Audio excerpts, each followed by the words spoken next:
Hello everyone, and welcome to my second video in the So Bad But So Good series. In this video, we are talking about the 80s musical classic, Staying Alive.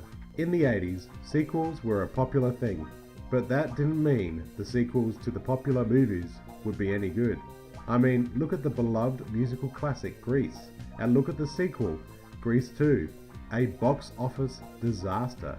Maybe a film to cover in a future episode. Sometimes you definitely can't strike gold a second time around. Staying Alive is the follow-up to the hit movie Saturday Night Fever, which made John Travolta the biggest box office star of the late 70s.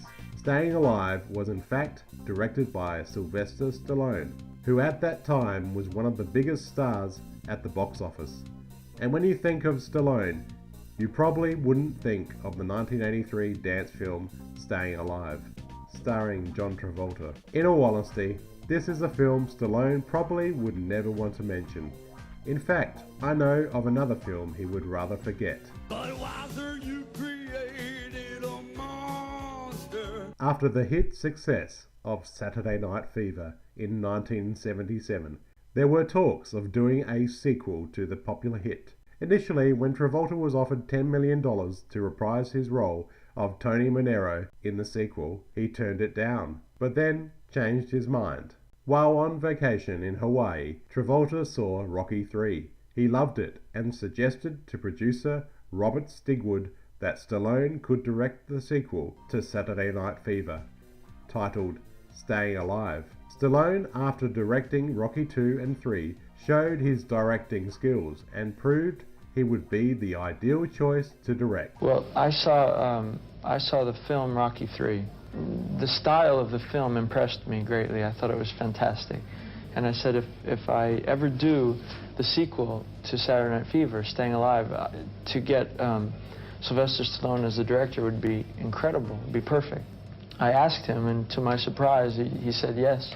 The film's title was taken from the Bee Gees song Staying Alive, which was used as the theme song for Saturday Night Fever. Staying Alive is the 1983 dance film directed, co-written and co-produced by Sylvester Stallone and starring John Travolta, reprising his role of Tony Manero, and co-starring singer-dancer Cynthia Rhodes and General Hospital star Finola Hughes. This sequel was made and released 6 years after Saturday Night Fever. Tony is a struggling dancer living in Manhattan, working 2 jobs as a dance instructor and a waiter, and auditions for countless Broadway shows in order to become a professional dancer. Tony has a lot of drive and attitude to succeed in the competitive world of Broadway. He ends up getting the lead role in the Broadway show called Satan's Alley, about a man's journey through hell. The final dance sequence features over-the-top dance choreography with Travolta looking all buff and oiled up. Did we really need a follow-up to the film Saturday Night Fever? No, not really. But here we are again. Get ready for a film you will never forget, or try to forget. Cynthia Rhodes is mostly known for her 80s roles in notable films like Xanadu, Flashdance, and the 1987 hit Dirty Dancing, for which she starred alongside Patrick Swayze, who incidentally appeared in Staying Alive as a dancer during the rehearsal scene for Satan's Alley. He apparently is the one wearing the white suspenders in the scene. Soapy star Finola Hughes is perfect as the bitchy diva in the show, whom Tony has his eye on.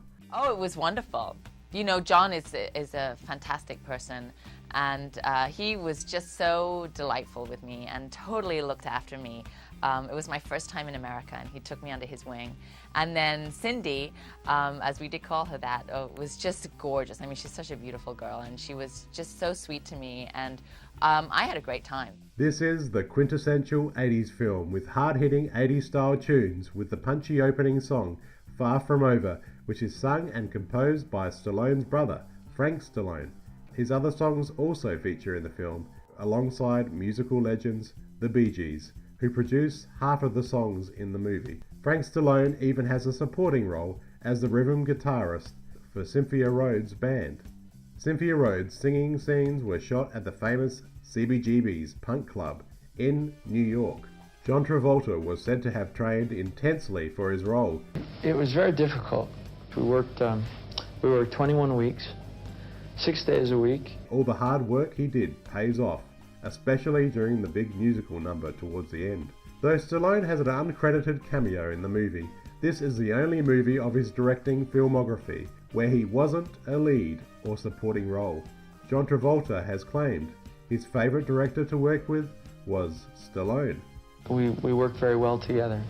He said Stallone knew how to make him look good. Staying Alive was a big success and was one of 1983's most successful films at the box office. The critics, however, were not so kind, saying it lacked the heart and it lacked the interesting characters of Saturday Night Fever. Staying Alive was dubbed by some critics as the worst sequel ever. Many critics were unanimous in agreeing that the film did not contain the grittiness and realism of Saturday Night Fever. One critic said, "This sequel to Saturday Night Fever is shockingly embarrassing and unnecessary, trading the original's dramatic depth for a series of uninspired dance sequences." On Rotten Tomato, it holds a critic score of 0%. Granted, the film was a critical failure, but a huge commercial success. Can you believe that Rocky Balboa and Tony Manero, the two dumbest people in the history of cinema, now together for the first time to form the dumbest, worst film of all time? At this time, however, Travolta's career and his popularity was starting to fade, and followed Staying Alive with another critical failure, box office disaster Two of a Kind, which had him starring alongside Olivia Newton-John. The film was just awful. However, in 1994 with Pulp Fiction, his career was resurrected again after a long time doing below average films. Yes, Staying Alive was bad, but it for me is a lot of fun to watch. I even enjoy the musical numbers in the film. The standout track for me is Far From Over by Frank Stallone. There are a number of great songs by the Bee Gees too, and they of course play the signature song Staying Alive at the end. It's a film I like, but I can't explain why. And I still want to see it again, even now talking about the film. My name's JonnyBaak, thanks for watching, and if you enjoyed this video, please subscribe if you haven't already.